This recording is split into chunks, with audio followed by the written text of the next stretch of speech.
Намазда біз сәжде жасаған кезде тек қана маңдайымызбен, не болмаса мұрнымызбен ғана сәжде жасау ол дұрыс болып табылмайды.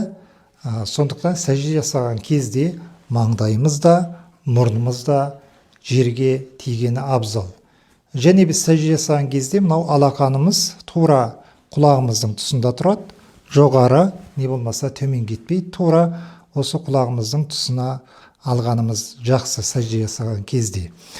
Және сонымен бірге ер адамдар үшін сәжде жасаған кезде мынау білегі жерге тимеу керек, екі білегі тек қана алақаны ғана тиеді.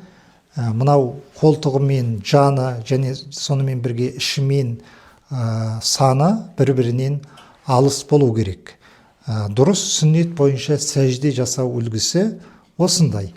Ал егер де мешіттің іші тар, осылай сәжде жасау мүмкін болмаса, онда қалай сәжде жасауға мүмкіндік бар, солай сәжде жасай береміз. Бұл ер адамдардың сәжде жасау үлгісі.